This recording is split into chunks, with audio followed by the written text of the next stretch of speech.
Bwana, leo nyumbani Tanzania kutakuwa na mchezo wa CRDB Federation Cup hatua ya 32 bora ambako Simba atakuwa anamkaribisha TMA. Kesho pia Yanga atakuwa anacheza mchezo wake dhidi ya Coastal Union kwenye hatua hiyo ya 32 bora baada ya hemwa kutokana na kutokuchezwa kwa mechi yao ya dabi. Nchini Uingereza, klabu ya Manchester United imetangaza kuanza ujenzi wa uwanja wake mpya kabisa ambao utakuwa na uwezo kuchukua watazamaji zaidi ya 100,000 walioketi katika uwanja huo mpya. Mmiliki mwenza wa klabu ya Manchester United Sir Jim Ratcliffe anasema kwamba huo ni mpango mpya na ambao utatengeneza taswira bora zaidi ya klabu hiyo baada ya kuamua kujenga uwanja mpya na si kukarabati uwanja wao wa zamani wa Old Trafford.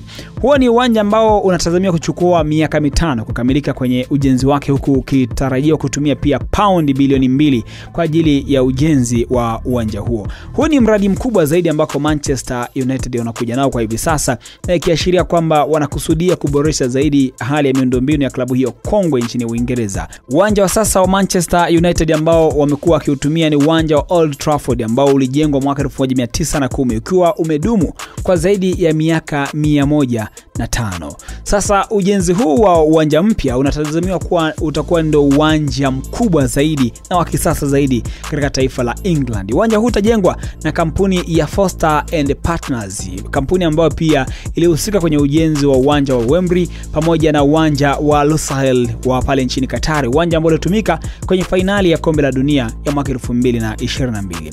Wakati haya yakiendelea kwa Manchester United, Manchester City nao wametangaza kuanza mradi wao mpya wa ujenzi wa viwanja na miundombinu mingine kwa ajili ya timu ya wanawake. Timu yako pendwa unayoipenda wewe na kuifuatilia ina mradi gani mkubwa ambao inaotekeleza kwa hivi sasa? Mimi ni Mbushi Kwilasa na hii ni Travel TV.